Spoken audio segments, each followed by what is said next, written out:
کہ تم کچھ ایسے اعمال کرتے ہو جو تمہاری نگاہوں میں بال سے بھی زیادہ باریک ہیں، جبکہ ہم رسول پاک صلی اللہ علیہ وسلم کے دور میں ان چھوٹے گناہوں کو جن کو تم بال کے برابر سمجھتے ہو، ہم ایسے گناہوں کو آپ صلی اللہ علیہ وسلم کی موجودگی میں ہلاک کرنے والے گناہوں میں شمار کرتے تھے۔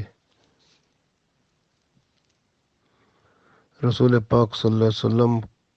کا جن کو قرب حاصل تھا، دیکھیں وہ چھوٹے گناہوں کو کتنا بڑا سمجھتے تھے۔ آج کل چھوٹے گناہوں کو حقیر ترین سمجھا جاتا ہے، اور جب تک وہ نہ ہوں تو بندہ اپنی ہوا نہیں مار سکتا۔ وہ کہتا ہے میں بڑی چیز ہوں۔ یہ بڑی چیز کہنا ہی سب سے بڑا گناہ ہے، کیونکہ آپ صلی اللہ علیہ وسلم نے فرمایا کہ جس کے دل میں ایک رائی کے دانے کے برابر بھی تکبر ہوگا وہ جنت میں نہیں جائے گا۔ تو گناہ بندے کو تباہ کر کے رکھ دیتے ہیں۔ اصل میں جس کے اندر ایمان ہوتا ہے نا، وہ ایمان کی نشانی یہ ہوتی ہے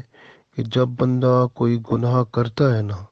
اس کو محسوس ہوتا ہے کہ میں نے کوئی بڑا غلط کام کر دیا ہے، تو اس کو اندر سے نا اس کو لعنت ملامت ہوتی ہے، اندر اس کو ملامت کرتا ہے کہ کیا کر دیا تو نے، کھلبلی مچ جاتی ہے دل اندر سے نا، وہ بندہ پریشان ہو جاتا ہے کہ یہ غلطی ہو گئی مجھ سے۔ اور جس بندے کو احساس ہی نہ ہو گناہ چھوٹا کرنے سے، بڑے گناہ کی تو بات ہی اور ہے نا، چھوٹا گناہ کرنے سے ہی جس کو احساس ہی نہ ہو تو وہ اپنے ایمان کی خیر منائے، کیونکہ اس کے اندر ایمان جو ہے پھر نہیں ہے۔ حضرت ابوبکر صدیق رضی اللہ تعالیٰ عنہ فرماتے ہیں، اگر کسی بندے کو آپ نصیحت کرو، کوئی اچھی بات بتاؤ، اور وہ اس کو قبول ہی نہ کرے، اس کو سنے ہی نہ، اس کو عمل ہی نہ کرے، تو وہ سمجھو ایمان سے خالی ہے۔ اور اسی طرح سے وہ بندہ جو چھوٹا گناہ کر کے ہی اپنے اندر اس کو محسوس نہ کرے کہ میں نے کچھ گناہ کیا ہے، بلکہ اس کو حقیر سا سمجھ کے نظر انداز کر دے، تو ایسا بندہ اپنے ایمان کی خیر منائے، کیونکہ وہ ایمان سے خالی ہے۔ ایمان جو بندے کے اندر ہوتا ہے وہ چھوٹے گناہ کو بھی محسوس کراتا ہے کہ غلطی ہو گئی ہے، کام خراب ہے، اب تو پریشانی اس کو پھر ہوتی ہے جس کے اندر ایمان ہوتا ہے۔ اور جس کے اندر ایمان ہو وہ خالی ہو جاتا ہے، تو پھر اس کے وہ چھوٹے گناہ کرتا جاتا ہے، پھر بڑے بھی ہو جاتے ہیں، پھر اس کو کوئی فکر ہی نہیں ہوتی۔ لیکن پھر اس کو اپنی فکر اس بات کا کرنا چاہیے کہ موت کسی وقت آ سکتی ہے، تو وہ کیا کرے گا؟ توبہ استغفار جو ہے ہر وقت بندے کو کرنی چاہیے۔ توبہ ہر آدمی پر فرض ہے، کسی آدمی کے یعنی اس سے بے نیاز جو ہے نا وہ نہیں کہا جا سکتا، کیونکہ توبہ استغفار جو ہے وہ بندے کے لیے ضروری ہے۔ گناہ بندے سے ہوتے رہتے ہیں، غلطیاں ہوتی رہتی ہیں، چھوٹے گناہ چھوٹی غلطیاں اکثر ہوتی ہیں۔ کوئی بندہ ایسا نہیں ہے جس کے اعضاء گناہ سے خالی ہوں۔ تو اگر کسی بندے کے گناہ جو اعضاء ہیں، ان کے جسم کے حصے ہیں، اگر وہ گناہ سے خالی بھی ہوں، تو پھر وہ دل اس کا ضرور گناہ گار ہوتا ہے، کیونکہ دل میں جو ہے نا خیال آتے ہیں نا، وہ دل میں خیال آتے ہیں، کسی کے بارے میں برا ارادہ کرتا ہے بندہ، بری بات سوچتا ہے، تو یہ جو ہے نا یہ چیزیں ہوتی ہیں، پھر بندے کو وہ دل تو اس کا پھر اندر سے جب برائی کا غلط خیال کو لائے تو وہ بھی خیال غلط جو ہے وہ بھی گناہ ہی ہے نا۔ تو اس لیے اس کی بھی معافی مانگنا ضروری ہوتا ہے، کیونکہ اگر بندہ عبادت میں لذت چاہتا ہے تو دل میں آنے والے برے خیال کی بھی معافی مانگے، کیونکہ دل جو ہوتا ہے نا وہ اللہ کا گھر ہوتا ہے، اس کو صرف اللہ کے لیے رکھے۔ دل میں اللہ کے سوا کسی اور کا خیال آئے تو گویا وہ شریک بنا رہا ہے اللہ کا۔ تو ایسا بندہ پھر عبادت تو کرتا ہے لیکن عبادت میں لذت نہیں حاصل کر سکتا۔ تو عبادت میں لذت حاصل کرنے کے لیے اپنے دل میں اگر کوئی خیال پیدا ہوتا ہے تو اس کی بھی معافی مانگے جو غلط ہوتا ہے، تو اپنے دل کو پاک صاف رکھے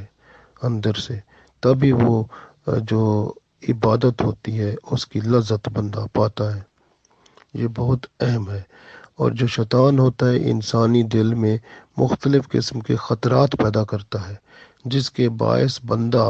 اللہ کے ذکر سے غافل ہو جاتا ہے، نہ اس کا قرآن پڑھنے کو دل کرتا ہے، پھر نہ نماز پڑھنے کو۔ شیطانی وسوسے اس کے اندر آتے ہیں اور وہ خیالات ایسے پھرتے ہیں کہ وہ بندہ اپنے دین سے آہستہ آہستہ دور ہونا شروع ہو جاتا ہے۔ تو یہ دل جو ہے نا، جب بندے کا نفس وہ شیطان کے ساتھ دوستی کر لیتا ہے تو پھر دوسرے لفظوں میں بندے کی تباہی پھر جاتی ہے۔ تو اس لیے بندے کو اپنے ہر عمل پر غور کرنا چاہیے۔ وہ کہتے ہیں نا کہ حاضر دماغ رہنا چاہیے، تو اپنی حفاظت کرنی چاہیے۔ تو لاپرواہی کرنا، اور جو نیک لوگ ہوتے ہیں نا، وہ غفلت جو ہوتی ہے نا، لاپرواہی، غفلت، کاہلی، سستی، اس کو بہت بڑا گناہ سمجھتے ہیں۔ اور یہی گناہ جو ہیں یہ کیا کرتے ہیں، یہ چھوٹے گناہ اس طرح کے، وہ عبادت کی لذت کو کھا جاتے ہیں۔ عبادت تو بندہ کر لیتا ہے لیکن اس میں لذت پیدا نہیں ہوتی۔ تو اسی طرح سے عام بندہ جو ہے جب نماز پڑھتا ہے تو اس کو جو ثواب ملتا ہے، وہ ثواب اس طرح کا اس کے اندر ہوتا ہے کہ دوسری نماز کے لیے اس کو تیار کر دیتا ہے۔ جو بندہ نماز پڑھتا ہے اور وہ سمجھتا ہے کہ میری نماز قبول ہوئی یا نہیں، تو قبول ہونا یا نہ ہونا اس میں ایک نشانی یہ بھی ہوتی ہے کہ جو ہے نا بندے کو اگلی نماز پڑھنے کی وہ اللہ تعالیٰ کی طرف سے وہ موقع مل جاتا ہے۔ یعنی ایک نماز پڑھتا ہے بندہ تو اس کا دل چاہتا ہے کہ اگلی نماز پڑھوں، تو اگلی نماز بھی پڑھ لیتا ہے۔ تو اس کا مطلب کیا ہے کہ وہ اندر سے وہ جو پہلی نماز پڑھی تھی اللہ نے قبول کر لی، تو اس کی وجہ سے اللہ نے دوسری نماز کی توفیق دے دی۔ تو اس طرح سے یہ بندہ سوچے کہ جب اللہ تعالیٰ کے ہاں نماز ایک پڑھتا ہے تو دوسری نماز پڑھنے کی اس میں ہمت ہو جاتی ہے، تو سمجھو پہلی نماز اللہ نے قبول کی ہے، تو اس وجہ سے اللہ نے آگے پھر بلایا ہے اپنے پاس۔ کیونکہ اگر دیکھیں نا، اگر بندہ کسی سے نفرت کرتا ہے عام طور پر تو اس کو اپنے سے دور کر دیتا ہے، تو لیکن اگر وہ اچھا ہو تو اس کو دوبارہ بلایا جاتا ہے۔ تو اس لیے اللہ تعالیٰ جو ہے جب بندہ نماز پڑھتا ہے اللہ اس کو قبول کرتا ہے، اللہ کو اس کی نماز پسند آتی ہے، تو وہ اس کا ثواب یہی ہے کہ اللہ اس کو دوسری نماز پڑھنے کی توفیق دے دیتا ہے، وہ دوسری نماز پڑھتا ہے بندہ یا پڑھتی ہے۔ اگر بندہ ایسا نہیں کرتا تو اپنی خیر منائے ایمان کی، کیونکہ اللہ کی ناراضگی پھر سوچے کہ اللہ تعالیٰ ناراض ہو گیا ہے کہ اس نے دوسری نماز پڑھنے کی توفیق ہی نہیں دی، تو اس کا مطلب ہے پہلی نماز قبول ہی نہیں ہوئی۔ تو یہ بہت اہم ہے، تو اس لیے اس بات پر غور کریں اور ہمیشہ یہ سمجھیں کہ اگر اللہ ناراض ہو گیا تو کام سارا خراب ہو گیا۔ تو یہ بہت اہم ہے۔ اس لیے چھوٹی غلطی ہو بڑی غلطی ہو معافی مانگیں، اگر غفلت ہو جائے توبہ کریں، استغفار کریں اللہ تعالیٰ سے۔ عام بندے جو ہوتے ہیں نا، عام بندے، ان کی توبہ گناہ سے ہوتی ہے، وہ گناہ سے توبہ کرتے ہیں۔ اور جو خاص بندے ہوتے ہیں، جو خاص کا مطلب ہے اللہ کے خاص بندے، وہ غفلت سے توبہ کرتے ہیں، کیونکہ عام بندے کو گناہ جو ہوتے ہیں وہ لے ڈوبتے ہیں، اور جو خاص بندے ہوتے ہیں ان کو غفلت لے ڈوبتی ہے۔ تو اس لیے جو عام بندے ہوتے ہیں وہ گناہ سے توبہ کرتے ہیں، اور جو خاص بندے ہوتے ہیں وہ غفلت سے توبہ کرتے ہیں۔ غفلت جو ہوتی ہے نا وہ بندے کو تباہ کر کے رکھ دیتی ہے۔ تو اس وجہ سے وہ بندہ جو ہے یعنی بندہ اللہ تعالیٰ سے دور ہو جاتا ہے اور پھر گناہوں کے قریب ہو جاتا ہے۔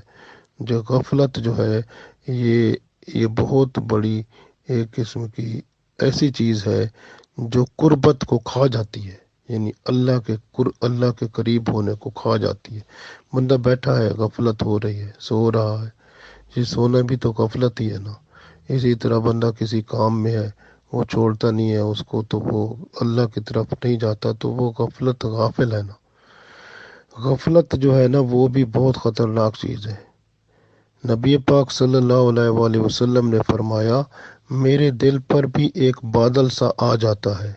تو میں دن رات میں 70 مرتبہ استغفار کرتا ہوں۔ تو یہ جو ہے نا، یہ غفلت جو ہے، یہ کسی طرح کی بھی تھوڑی سی بھی ہو جائے تو یہ بہت بڑی خطرناک چیز ہے۔ حضرت آدم علیہ السلام کو جب اللہ تعالیٰ نے فرمایا کہ اس درخت کے قریب نہ جانا، تو وہ کیا ہوا؟ جب وہ اس درخت کے قریب گئے تو کیا ہوا کہ جب وہ ان کا پھل کھا لیا تو وہ بہشتی لباس تو جو اللہ نے ان کو دیا تھا وہ لباس اتر گیا، اب وہ سطر کھل گیا۔ اب کیا ہوا کہ جو ہے اس وقت ان کو شرم محسوس ہوئی، تو پھر ان کے دل میں یہ بھی خیال آیا، یہ دیکھیں سطر کھل گیا، لباس کھل گیا، لیکن ان کے جو سر کے اوپر تاج پہنا ہوا تھا نا، وہ قائم رہا۔ اب ان کے دل میں خیال ہوا کہ بھئی یہ بھی اتر جائے، کیونکہ اب کک نہیں بچا، وہ سارے چیزیں چلی گئیں۔ تو حضرت آدم اور حوا علیہ السلام جو تھے، ان کو حکم ہو گیا کہ ہمارے پڑوس سے، ہمارے ہمسائے، ہمارے پڑوس سے چلے جاؤ، کیونکہ ہم جو ہمارے حکم سے ہٹتا ہے، جو ہمارا حکم نہیں مانتا، وہ ہمارے پڑوس میں نہیں رہ سکتا۔ اب دیکھیں نا، یہاں پر کتنی بات اہم ہمیں پتہ چلی کہ جو اللہ کا حکم نہیں مانتا وہ اللہ کا ہمسایہ نہیں بن سکتا، یعنی اللہ کی قربت اختیار نہیں کر سکتا۔ تو قربت اختیار کرنے میں حکم ماننا بہت اہم ہے۔ یہ آدم اور حوا علیہ السلام، کیونکہ اللہ تعالیٰ نے دنیا بنانی تھی، یہ پیغمبر معصوم ہوتے ہیں، لیکن ان سے جو کام ہوتے ہیں وہ ہمارے لیے سبق اور تعلیم ہوتے ہیں۔ تو ہماری تعلیم یہ ہوئی کہ اللہ کی قربت جو ہے وہ بہت اہم ہے۔ وہ اس وقت ہوتی ہے جب بندہ اللہ کے حکم کو مانتا رہتا ہے۔ اب قرآن پاک پڑھتے رہیں، جیسے میں نے ایک چھوٹی سی بات شروع میں کی تھی کہ اللہ نے سورہ نور میں فرمایا کہ جب ایک عورت جو ہے غیر مرد کو دیکھے تو اپنی آنکھ نیچے کر لے۔ مرد جو ہے کسی عورت کو دیکھتا ہے تو اپنی آنکھ نیچے کر لے، یعنی آنکھ جھکا دے۔ تو یہ اللہ نے حکم فرمایا، جو کہ اس سورہ نور میں اللہ نے فرمایا قرآن پاک میں۔ اب اللہ کا حکم، ایک میں نے ایک چھوٹی مثال دی ہے، اگر اسی پر عمل کر کے بندہ نگاہ نیچی کر لیتا ہے تو اللہ کا حکم مان لیتا ہے۔ اگر بندہ جاتا ہے اور ایسے عورتوں ہیں، مرد ہیں، دیکھتے جاتے ہیں اور کوئی آنکھ نیچے نہیں کرتے وہ، تو اس کا مطلب اللہ کا حکم نہیں مانتے۔ تو ایسے بندے جو اللہ کا حکم نہیں مانتے، چاہے چھوٹی بات کا بھی ہو چاہے بڑی بات کا، تو اس کا مطلب ہے وہ کیسے کہہ سکتے ہیں کہ ہم اللہ کے قریب ہونا چاہتے ہیں؟ اللہ کی قربت ان کو بالکل نصیب نہیں ہوتی، اور اس طرح سے قربت اللہ تعالیٰ کی نصیب ہونے کے لیے اللہ کا حکم، ہر حکم ماننا پڑتا ہے۔ نماز پڑھنے کے لیے کہ تقریباً 700 دفعہ اللہ تعالیٰ نے قرآن پاک میں فرمایا ہے نماز پڑھنے کا حکم جو ہے۔ اب ایک دفعہ اگر کسی کو کہیں تو وہ بات مان لے تو آپ کو خوشی ہوتی ہے، دوسری دفعہ کہیں، تیسری دفعہ، پھر آپ 4-5 دفعہ کے بعد کہیں تو آپ ناراض ہو کر کہیں گے نا اگلے کو۔ لیکن اللہ تعالیٰ نے نماز پڑھنے کا 700 دفعہ حکم فرمایا ہے قرآن پاک میں۔ تو بندے جو ہیں پھر بھی نماز نہ پڑھیں، اس کا مطلب، اور ساتھ یہ کہیں کہ ہم اللہ کے بڑے قریب ہیں، ہمارا ایمان یہ ہے، ہم بڑے وہ ہیں، تو یہ جھوٹ بولتے ہیں پھر، کیونکہ وہ جو ہے نا وہ اللہ کو تو دھوکہ دیتے ہیں، اللہ کا حکم نہیں مانتے۔ تو اس لیے بندہ جو ہے، میں نے عرض کیا، ایک نماز پڑھتا ہے نا، تو اگر وہ اللہ نے قبول کر لی تو سمجھو دوسری نماز جو اگلی آئی ہے اس کے پڑھنے کی اللہ تعالیٰ توفیق دے دیتا ہے۔ تو اسی طرح سے نمازیں جو ہیں، یا جو اللہ کا حکم ہے، اس کو ہمیشہ مکمل طور پر ماننا چاہیے، عمل کرنا چاہیے۔ کمی کوتاہی ہو جائے، حکم ماننے میں غفلت ہو جائے، اس کی فوراً استغفار، توبہ کرنی چاہیے، یہ بہت اہم ہے۔ شیطانی وسوسے آئیں یا مکر و فریب ہوں، ان سے بھی اللہ کی طرف ہی رجوع کرنا چاہیے، کیونکہ شیطان بندے میں وسوسے ڈال کر وہ خراب کرتا ہے۔ تو اس لیے اللہ کی طرف ہی رجوع کرے بندہ۔ اللہ نے قرآن پاک میں فرما دیا کہ آدم علیہ السلام کی اللہ تعالیٰ نے توبہ قبول فرمائی۔ فَتَلَقَّى آدَمُ مِن رَبِّهِ كَلِمَاتٍ فَتَابَ عَلَيْهِ إِنَّهُ هُوَ التَّوَّابُ الرَّحِيمُ۔ تو حضرت آدم علیہ السلام جو ہیں انہوں نے اللہ سے چند کلمات سیکھ لیے تو اللہ تعالیٰ نے اپنی رحمت کے ساتھ ان کی طرف رجوع فرمایا اور توبہ قبول فرما دی، اور اللہ تعالیٰ کیونکہ توبہ قبول فرمانے والا مہربان ہے۔ تو یہاں پر بھی ایک سبق ملتا ہے کہ بندہ اگر گناہوں میں پھنسا ہوا ہے اور وہ اللہ سے معافی مانگنا چاہتا ہے، تو اگر اللہ کے حضور وہ گڑ گڑاتا ہے، اسے پتہ نہیں چلتا کہ کون سے الفاظ ادا کروں میری معافی ہو جائے گی، تو وہ پھر اللہ کے ساتھ رابطہ کرے، روئے گریہ زاری کرے، تو اس کو اللہ تعالیٰ ضرور عطا فرما دیتا ہے معافی جو ہے۔ اور اگر وہ اللہ تعالیٰ الفاظ چاہتا ہے اس سے تو خواب میں بھی یا کسی طرح سے اس کو معلوم ہو جاتا ہے، پھر وہ اللہ تعالیٰ سے اس طرح سے دعا کرتا ہے جو اللہ کو پسند ہوتی ہے، تو وہ اللہ تعالیٰ مہربان ہو جاتا ہے۔ سب سے زیادہ بات بہترین یہ ہے کہ رسول پاک صلی اللہ علیہ وسلم کی ہوئی دعائیں اور دین کی دعائیں بہت موجود ہیں، اور قرآن پاک میں بھی دعائیں بہت زیادہ ہیں۔ تو قرآن ہی بندہ پڑھ لے تو اس میں پتہ چل جاتا ہے کہ کون سے وقت کون سی دعا کن الفاظ میں کرنی چاہیے۔ تو یہ قرآن پاک میں بہترین معاملہ جو ہے اس کا ہو جاتا ہے، اور یادداشت ہو جاتی ہے، اور دعا مانگنے کا طریقہ معلوم ہو جاتا ہے۔ تو قرآن پاک کو ترجمہ تفسیر کے ساتھ صحیح طریقے سے بندہ جب پڑھتا ہے تو پھر اللہ تعالیٰ کے حضور اس کو پرابلم نہیں ہوتا کسی قسم کا، کیونکہ جب بھی غلطی کوتاہی ہوتی ہے تو اس کو پتہ ہے کہ اس طرح کی غلطی کوتاہی ہوئی ہے، اور اس طرح کی غلطی کوتاہی ہو تو اس کے لیے کن الفاظ میں اللہ تعالیٰ سے معافی مانگنی ہے، تو بندہ پھر اس طرح سے معافی مانگتا ہے۔ حضرت حسن بن علی رضی اللہ تعالیٰ عنہ سے روایت ہے، فرماتے ہیں کہ جب اللہ تعالیٰ نے آدم علیہ السلام کی توبہ قبول فرمائی تو فرشتوں نے آدم علیہ السلام کو مبارکباد پیش کی۔ جبرائیل علیہ السلام، میکائیل علیہ السلام، اسرافیل علیہ السلام زمین پر اترے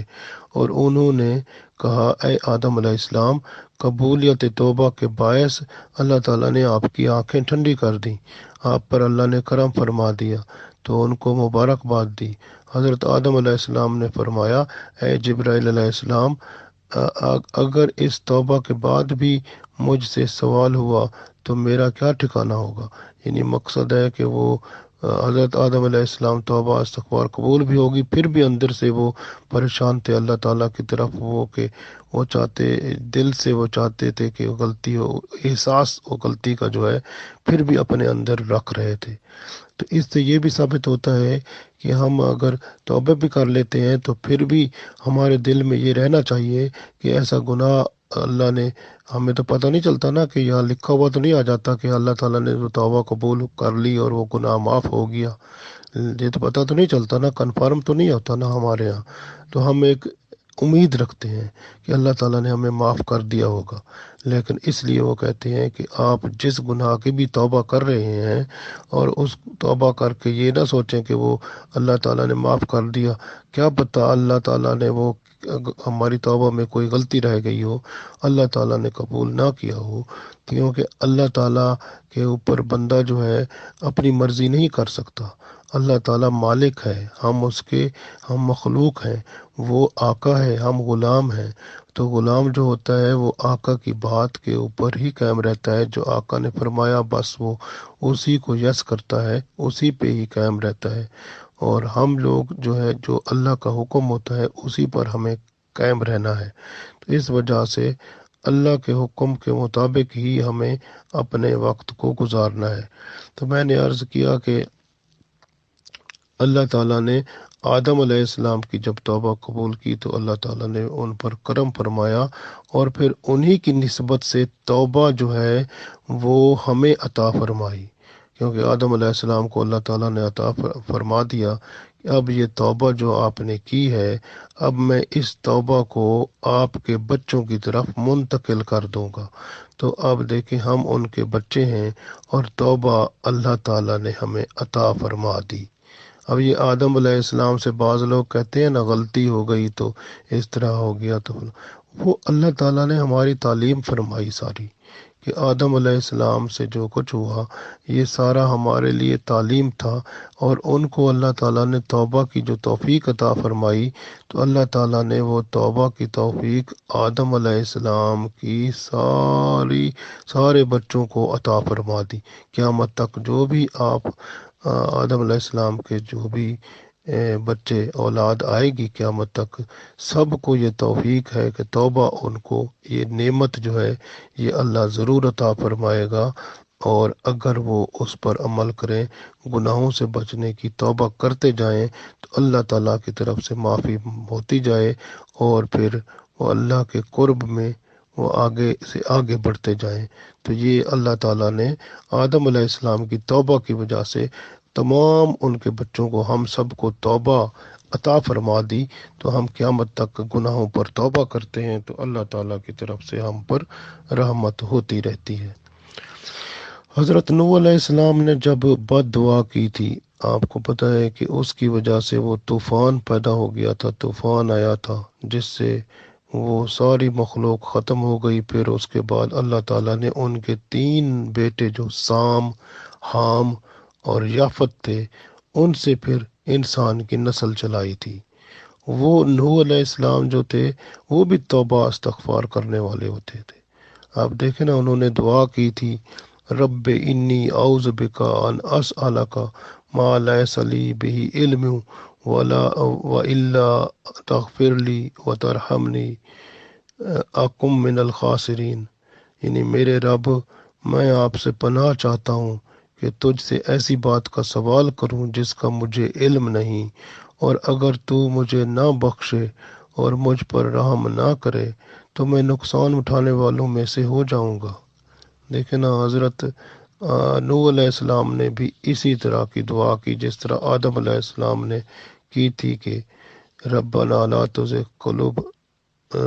ربنا ظلمنا انفسنا وان لم تغفر لنا وترحمنا لنکونن من الخاسرین۔ تو آدم علیہ السلام نے یہی دعا کی تھی نا کہ اے ہمارے رب، ہم نے اپنی جانوں پر ظلم کر لیا ہے، ربنا ظلمنا انفسنا وَإِن لَّمْ تَغْفِرْ لَنَا، اور اگر تو نے ہمیں معاف نہ کیا، وَتَرْحَمْنَا، اور ہم پر رحم نہ فرمایا، لَنَكُونَ مِنَ الْخَاسِرِينَ، لَنَكُونَنَّ مِنَ الْخَاسِرِينَ، تو ہم کیا ہو جائیں گے؟ نقصان اٹھانے والوں میں سے ہو جائیں گے۔ تو اگر اللہ کی رحمت نہ ہوئی، اللہ نے معاف نہ فرمایا، تو نقصان اٹھانے والوں میں بندہ ہو جاتا ہے۔ اس لیے یہ دعا بھی ہمیں اکثر مانگنی چاہیے، ربنا ظلمنا انفسنا وَإِن لَّمْ تَغْفِرْ لَنَا وَتَرْحَمْنَا لَنَكُونَنَّ مِنَ الْخَاسِرِينَ۔ تو یہ دعا آدم علیہ السلام کی ہے، ہم ان کے بچے ہیں، تو ان کی اس دعا کی برکت سے بھی ہمارے گناہ معاف ہوتے ہیں۔ تو اللہ تعالیٰ سے دعائیں جو ہے یہ ضرور کرنی چاہیے۔ اسی طرح سے آپ دیکھتے جائیں اللہ تعالیٰ کی رحمت سے، حتیٰ کہ جو ہے آپ دیکھیں کہ حضرت ابراہیم علیہ السلام کتنے عظیم انسان تھے ہیں، ان کی نسل میں رسول پاک صلی اللہ علیہ وسلم بھی آئے، اور وہ جو ہیں وہ بھی اللہ تعالیٰ سے کیسے مخاطب ہوتے ہیں، عرض کرتے ہیں الذی خلقنی فہو یہدین، یعنی اللہ وہ ذات ہے جو مجھے ہدایت دیتا ہے، راستہ دکھاتا ہے، والذی، اور اللہ وہ ہے، ہوا یطعمنی، اور وہ مجھے کھلاتا ہے، ویسقین، اور مجھے پلاتا ہے، وَإِذَا مردت، اور جب میں مرض ہوتا، یعنی جب کوئی مجھے مرض یا بیماری ہوتی ہے، جب بیمار ہوتا ہوں، فَهُوَ یشفین، بس وہ مجھے شفا عطا فرماتا ہے، والذی، اور وہ اللہ وہ ہے، یمیتنی ثم یحیین، یعنی اللہ تعالیٰ موت دے گا مجھے، اور یحیین، اور پھر مجھے وہ زندہ کرے گا، والذی، اور اللہ وہ ہے، دیکھیں نا، اطمعو، یہ اطمعو کا مطلب ہوتا ہے طمع کرنا، لالچ کرنا، امید کرنا، یعنی میں وہ اللہ سے امید لگائے ہوئے ہوں، اور میں اللہ سے یہ لالچ رکھتا ہوں، امید رکھتا ہوں، کس کی؟ ان یغفر لی، کہ اللہ تعالیٰ میری مغفرت فرمائے گا، خطیئاتی، میری خطاؤں کو بخش دے گا،